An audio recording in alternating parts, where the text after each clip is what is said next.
bien dissipé ce premier rang-là. Voilà, un certain nombre d'entre vous l'ont entendu, mais plusieurs sont arrivés après. Juste avant le culte, c'était l'Assemblée générale extraordinaire pour le vote d'un nouveau pasteur, Habemus Papam. Je plaisante. Le résultat est positif, à 92%. Vous aurez la joie d'accueillir Thomas Poète comme pasteur à ma suite à partir de début septembre. Début septembre, il fera son entrée officiellement.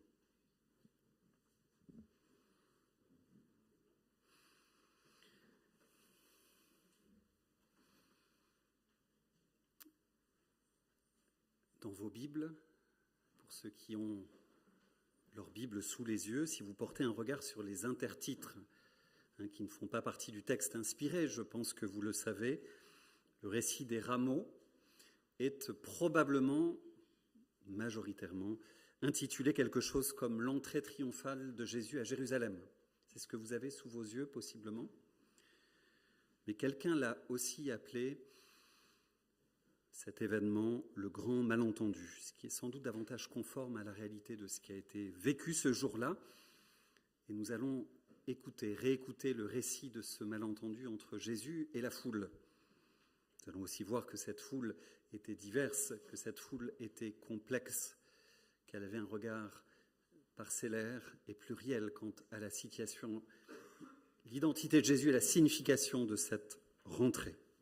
Jésus marche ce jour-là vers Jérusalem, précédé par sa réputation. Il vient tout juste d'ajouter à un CV long comme le bras la guérison de l'aveugle Bartimée. C'est juste avant, dans l'évangile de Marc, que nous allons lire.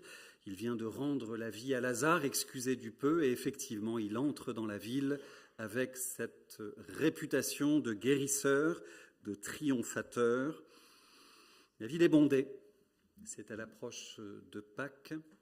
Des dizaines de milliers de pèlerins affluent des quatre coins du pays et d'au-delà même pour la grande fête de Pâques, la fête annuelle dans le temple, une fête qu'on ne loupe pas lorsqu'on est juif. Et Jésus et les disciples étaient déjà venus pour cette occasion et reviennent, et c'est pour ça qu'ils sont là. Si vous voulez avoir une idée, une représentation de la cohue, de l'intensité, de l'atmosphère électrique, des mouvements de foule, vous pouvez peut-être vous rappeler, avoir à l'esprit, vu à la télé peut-être, vous savez, les grands pèlerinages à la Mecque.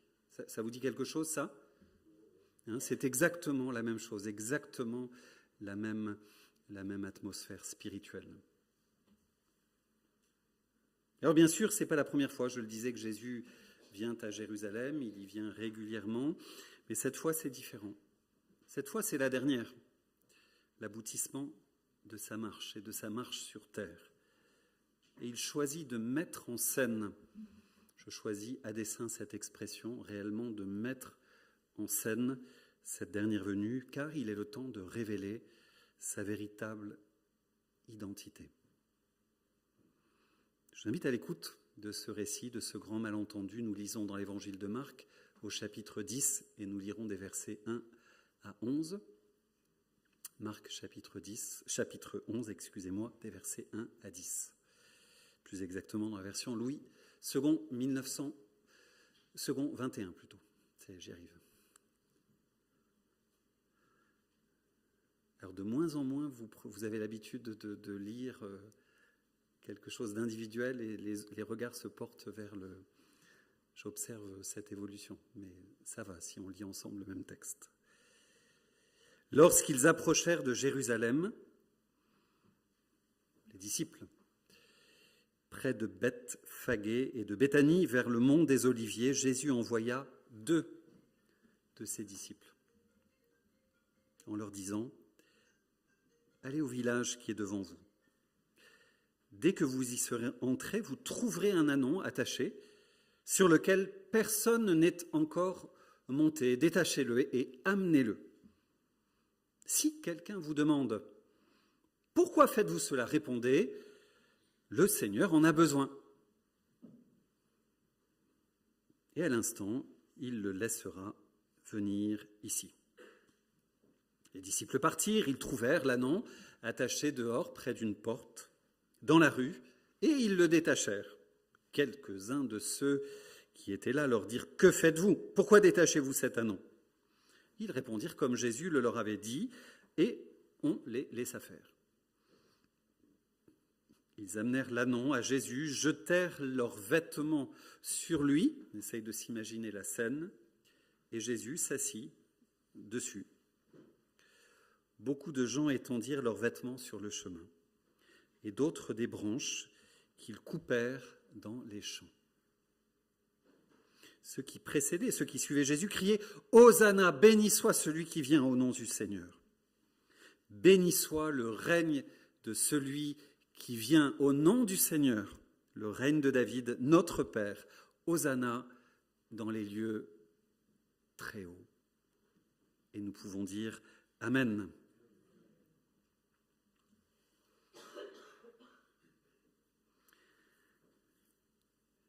Le début du récit, tel qu'il est lui-même mis en scène, raconté, manifeste très clairement que Jésus sait très bien ce qu'il fait, ce qu'il est en train de faire, ce qu'il va advenir et ce qu'il veut communiquer quant au sens des événements et quant au sens en particulier de cette entrée dans Jérusalem. Il avance, il est déterminé, il sait. Il avance vers Golgotha, vers son objectif. Au chapitre précédent, il vient, de manière prévenante, d'annoncer à ses disciples son plan d'action, ce qui allait se passer, le sens de cette marche. C'est le verset 10, le chapitre 10, pardon. « Nous montons à Jérusalem, le Fils de l'homme sera livré aux grands prêtres et aux scribes. Ils le condamneront à mort, le livreront aux non-juifs, se moqueront de lui, lui cracheront dessus, le fouetteront et le tueront. Et 3 jours après, il se relèvera. » Voilà l'annonce de la Semaine Sainte, celle que les disciples, avec Jésus, s'apprêtaient à vivre, celle que nous allons vivre en souvenir de l'Évangile de Jésus-Christ cette semaine qui vient. Tout est annoncé, effectivement, tout est programmé. Jésus annonce déjà clairement la fin de l'histoire, la fin tragique, au moins dans un premier temps, mais dit en même temps que tout est sous contrôle, que tout est sous son contrôle, de n'y voir pas là un accident de l'histoire, mais l'accomplissement du plan résolu de Dieu pour l'humanité, le déroulé inexorable de sa volonté. Aussi surprenante, aussi déroutante qu'elle puisse leur apparaître à ses premiers disciples et à nous encore aujourd'hui. Surprenante ou déroutante aussi, cette mise en scène dont je vous ai parlé. Mise en scène car l'ânon, et c'est dit dans le texte, n'est pas là par hasard. Et il a même été mis dans la souveraine providence de Dieu à cet endroit, à cet instant. Jésus n'a pas, quand je parle de mise en scène, n'est pas allé préparer, apprêter les choses. Tout est dit dans le récit dans ce sens. Un ânon a été installé là, des personnes de bonne volonté coopérative pour le laisser partir, selon la prophétie. Mais Jésus entre là-dedans, entre pour embrasser cette prophétie et signifier au peuple qui il est. Cet ânon donc n'est pas là par hasard, ce n'est pas juste une commodité de transport pour soulager Jésus au terme d'une longue marche de pèlerinage. S'il envoie, je le redis, ses disciples chercher cet ânon, c'est qu'il veut maintenant, j'ose une expression peut-être malvenue pour certains, mais au moins ça vous percutera, il va faire son coming out à ce moment-là. Là où tout était voilé dans l'Évangile, jusqu'à présent, vous savez, c'est quelque chose qui revient comme un refrain. Jésus voile son identité messianique est même tenue secret. Il intime ses disciples à ne pas trop l'ébruiter. Maintenant, c'est le temps de le dire, c'est le temps de l'assumer, c'est le temps de l'annoncer. En montant dessus, il vient signifier très clairement au peuple qu'il accomplit la prophétie du prophète Zacharie.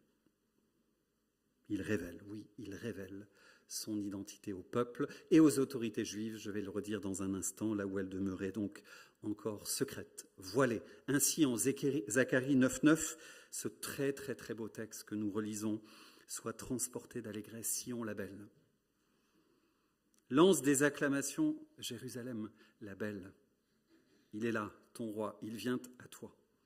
Il est juste et victorieux, il est pauvre et monté sur un âne, sur un ânon, le petit d'une ânesse. Jésus s'affiche. Jésus ose maintenant cette affirmation, je le disais donc, adressée notamment aux autorités juives de son temps. Dans cette tension qui monte au fil des chapitres, cette polémique qui grossit, cette opposition qui grandit jusqu'à culminer quelques jours plus tard par la mise du Fils de l'homme sur cette croix et qui résoudra à la croix cette tension. Délibérément, Jésus aussi se rend à Jérusalem en passant par le mont des Oliviers. Il aurait pu prendre d'autres chemins. C'est ce chemin qu'il prend précisément pour accomplir les prophéties messianiques. Le mont des Oliviers, il vient poser ses pieds comme il reviendra sur le mont des Oliviers un jour. Pas étonnant alors qu'en voyant ce prophète, je l'ai dit, dont la réputation le précédait, il était connu comme un thaumaturge, comme un guérisseur, comme un homme qui venait faire du bien, effectivement. Les signes du royaume étaient là, le précédaient. Quand les uns et les autres le voient arriver sur cet ânon, la foule est prise d'un frisson, effectivement. C'est bien lui, oui, c'est bien lui, le fils de David, le Messie que nous attendions. Et nous allons lui faire la fête selon notre attente. On sait comment fonctionnent les foules. J'ai parlé des pèlerinages à la Mecque. Nous pourrions transposer les choses peut-être selon nos réalités sur les réseaux sociaux. Les foules fonctionnent également de la même manière. Ça n'a pas changé. Dans un premier temps, la nouvelle est chuchotée, puis reprise de plus en plus fort. Hosanna, Hosanna, Hosanna au fils de David. Et on tweet et on retweet. Et le buzz est créé. Et la nouvelle grossit. Et la nouvelle se sait. Et elle est publiée. Et puis, quelqu'un commence, chacune des évocations dans cette scène en tout cas, est choisie à dessein, est significative. Quelqu'un commence à étendre ses vêtements sur le chemin. Comme on l'a fait dans l'Ancien Testament, c'est un écho à cette tradition pour le roi Jéhu, avant qu'il n'aille massacrer les rois de Juda et d'Israël, venger les prophètes assassinés. Les paroles de cette foule sont collectivement donc justes. Jésus est bien le fils de David, le Messie. Et ce matin, quelque part ensemble, nous avons dit Amen et Alléluia. Et nous nous sommes fait nôtre cette profession de foi. Et le texte de Zacharie qui parle de Jérusalem la belle, de Sion la belle, nous pouvons nous l'appliquer à l'église de Jésus-Christ et célébrer non pas ce grand malentendu, mais cet accomplissement. Jésus est bien le Messie. Et nous savons qui il est profondément, réellement. Les paroles sont donc justes pour cette foule. Collectivement, Jésus est bien fils de David, le Messie. Mais les gestes, eux, révèlent une certaine ambiguïté. Et la suite de l'histoire nous le manifestera évidemment. À quoi pensent les gens quand ils évoquent le fils de David, quand ils viennent déposer et étendre ses vêtements en signe d'acclamation du grand vainqueur qui vient? À quoi pensent les gens quand ils évoquent le fils de David, quand ils crient « Hosanna », ce qui signifie « sauve maintenant ». À quoi pensent-ils? Quelle est leur espérance? Quel est leur espoir? Quelle est leur attente? Quel est leur soupir? Quel est leur besoin au fond? De quoi sont-ils conscients? Certainement pas de toute l'histoire, certainement pas de l'Évangile. Et ces attentes sont diversifiées.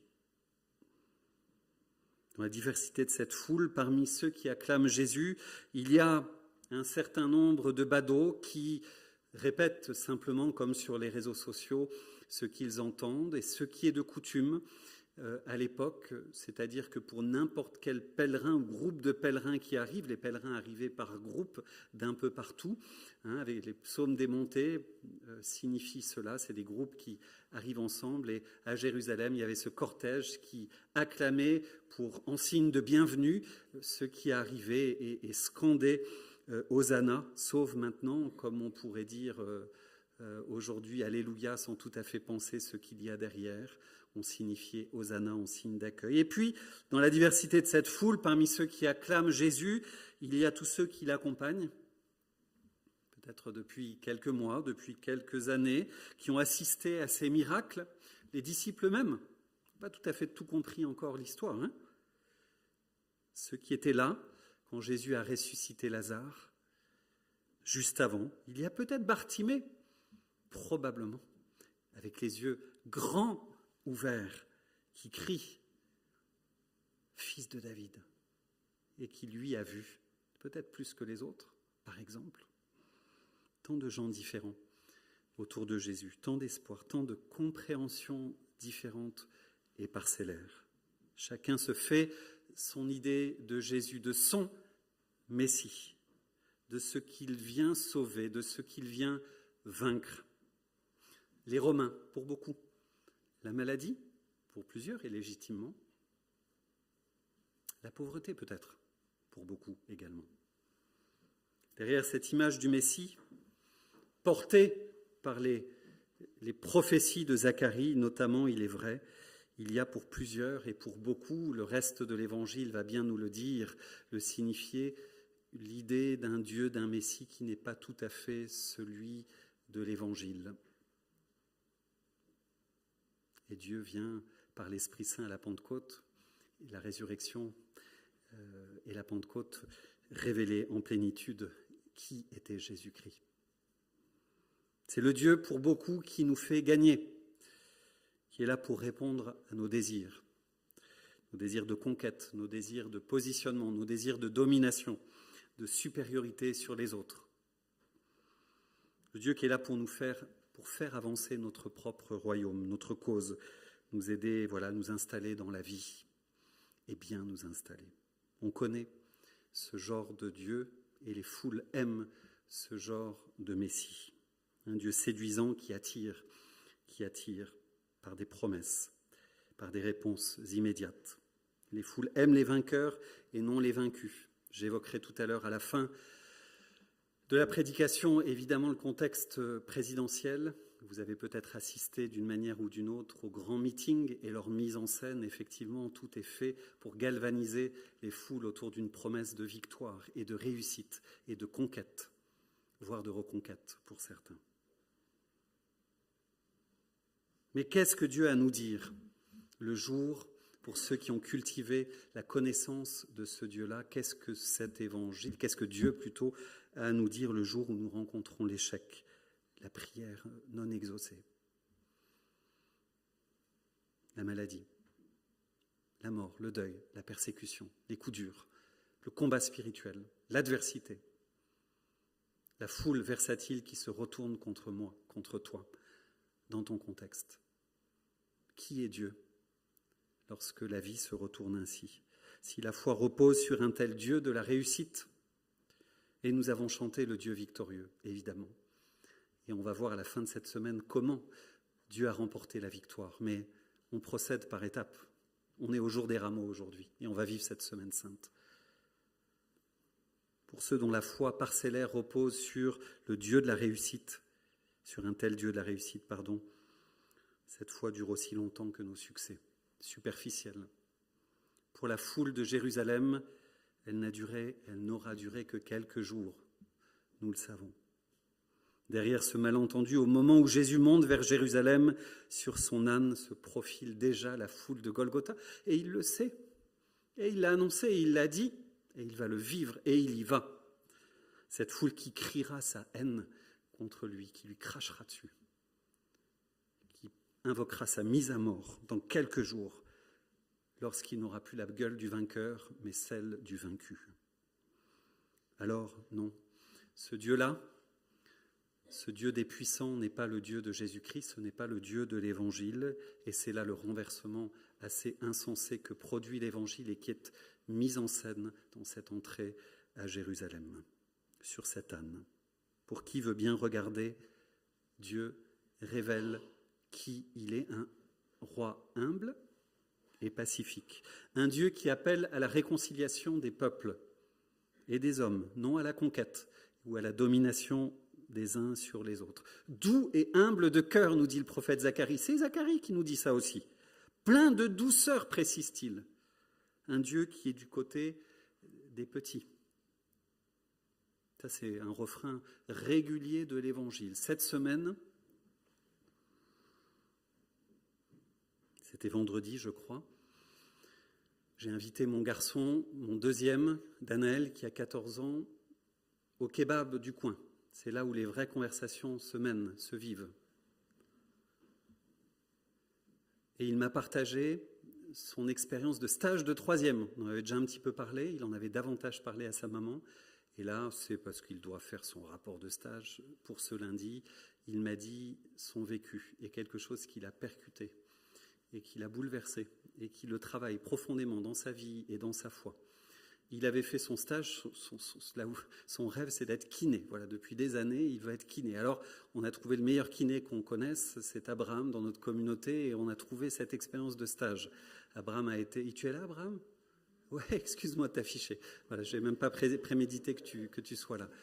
Et voilà, ça restera anonyme ce que je vais dire, mais il a été très, très, très touché, mais c'est bien à 14 ans. C'est important de faire face à ces situations par ce patient de son âge, semble-t-il, qui... alors je fais des expressions choc aujourd'hui, mais c'est pour percuter, pour parler.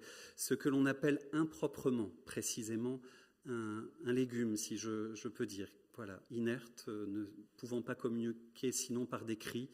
Voilà, c'est ce qu'il m'a rapporté en tout cas, et ça l'a bouleversé. Avec ce questionnement, mais pourquoi Dieu permet ça ? Qui est ce Dieu-là finalement ? Eh bien, Jésus vient nous dire, et c'est la réponse que je lui fais, je vous fais la réponse très courte. Je comprends, je dis que je comprenais son questionnement et que c'est bon signe d'être ému par, comme Jésus l'était, par les réalités de souffrance qui frappent notre monde, mais se dire que Jésus est du côté de ce garçon-là, du côté des petits, et que le renversement totalement inimaginable de l'Évangile qui existe nulle part ailleurs, dans aucune religion et philosophie, de se rappeler, ce que j'ai dit à mon garçon, que ce garçon de 14 ans a exactement dans le regard de Dieu la même dignité, la même valeur que lui à ses côtés, et que le soin qu'Abraham ou d'autres portaient représentait précisément le cœur, le soin et les mains de Dieu pour ce garçon. Dieu est aux côtés en Jésus-Christ des petits, de ceux qui sont perclus, de ceux qui sont piétinés, pauvres, malmenés, écrasés par les puissants.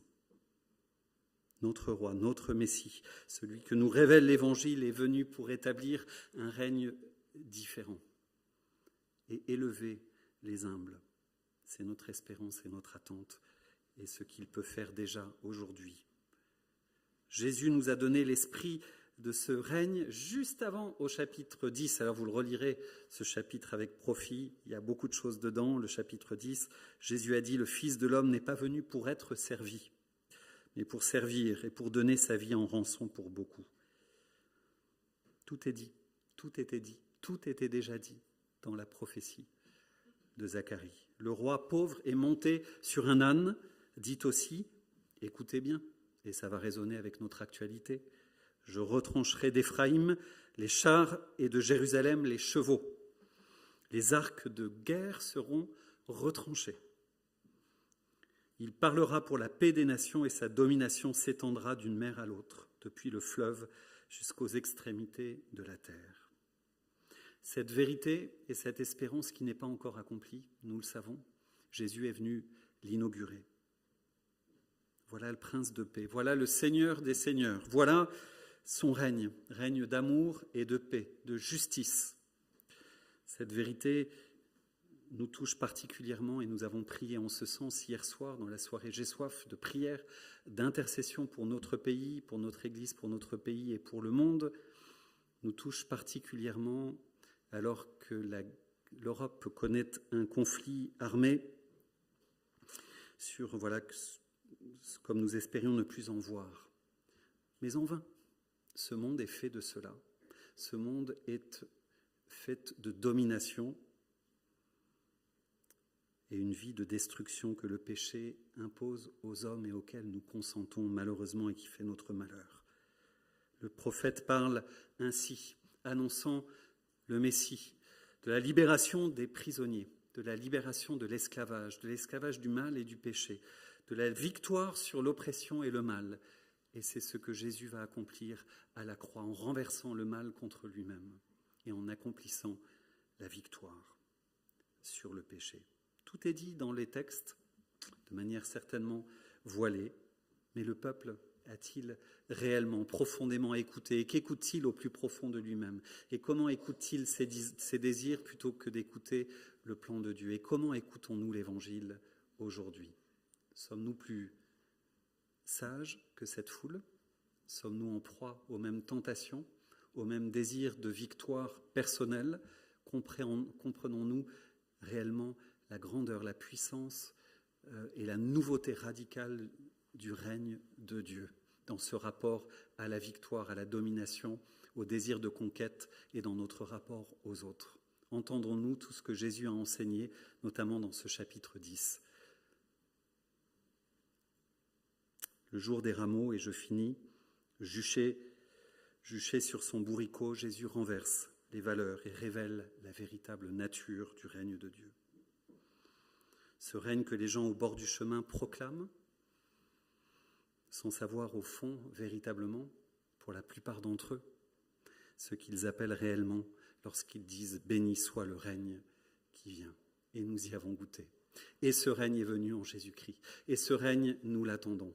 Et ce règne, nous voulons le manifester, nous voulons le vivre dans le visage, dans la réalité de cette nouvelle humanité que Jésus forme dans l'Église. Ce règne, il est à vivre et à manifester dès aujourd'hui, autant qu'il est à soupirer et à appeler.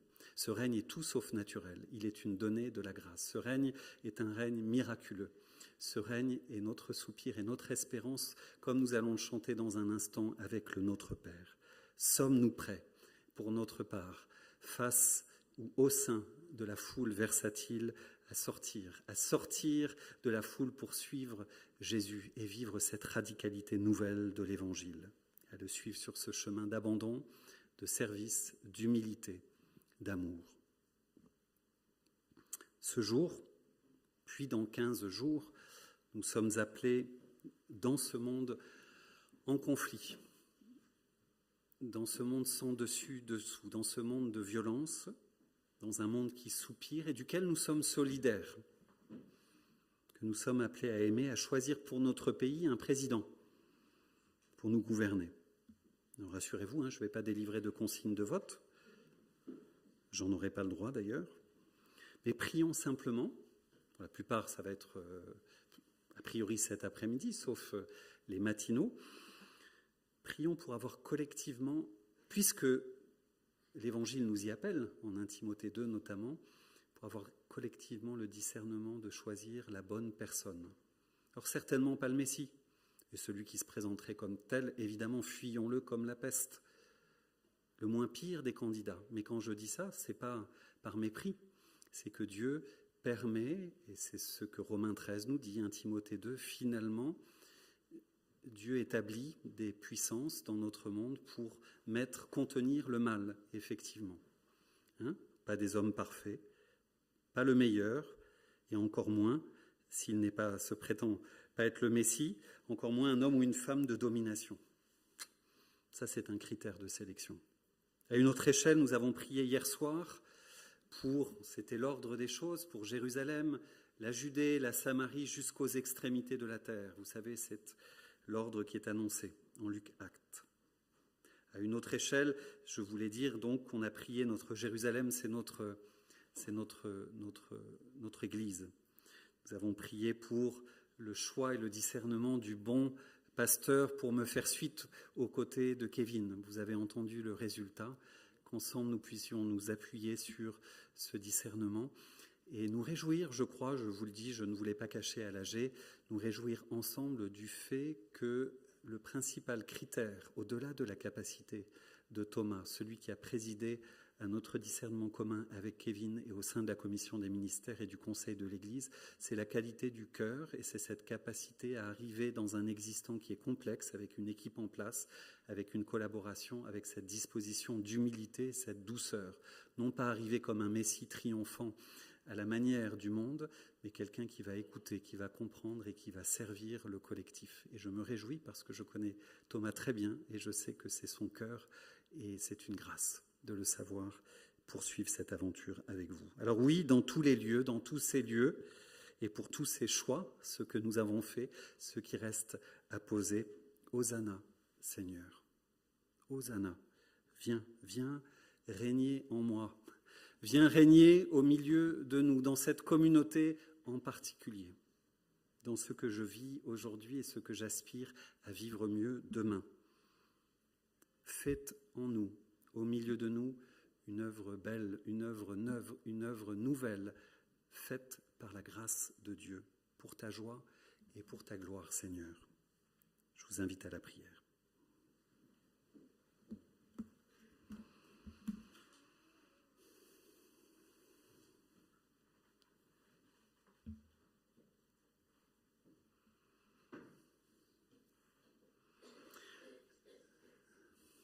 Seigneur, nous confessons ce matin que tout en nous est tordu par le péché, que notre rapport aux autres, à notre ego, au pouvoir, est abîmé. Et nous te disons notre reconnaissance parce que tu as déjà commencé par l'Esprit Saint, pour nous qui te connaissons, à transformer nos regards, nos réalités. Et nous savons dans le même temps que le chemin est long et que nous avons à le vivre ensemble, dans ces relations nouvelles que tu tisses au milieu de nous. Je te prie pour cette communauté, qu'elle soit le signe de ce royaume, de ce règne que tu construis, que tu habites et que tu viendras établir bientôt sur cette nouvelle terre. Seigneur, nous t'attendons. Seigneur, nous t'accueillons. Je te prie avec mes frères et mes sœurs pour notre pays, dans le choix de ce président. Tu nous y invites, on l'a dit. Seigneur, conduis ce processus et établis un homme de paix ou une femme de paix. Seigneur, que tu gouvernes toi-même nos réalités collectives. Nous voulons être des artisans de paix, des artisans humbles, au service de notre ville, de notre région, de notre pays. Et nous te prions enfin pour le monde, Seigneur, dans ta grâce, et là aussi tu nous invites à le faire, que tu puisses éviter que le pire arrive, que ce qui est déjà d'inacceptable aujourd'hui cesse, que tu mettes un terme à ces conflits armés, que dans ta grâce, comme tu l'as déjà fait par le passé, suite à la prière persévérante de ton Église, que tu interviennes et que tu désarmes les puissants. Et que ce conflit cessant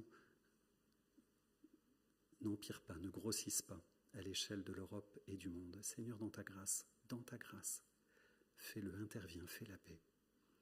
Dans le nom de Jésus, notre Messie, notre espérance, nous te prions. Amen.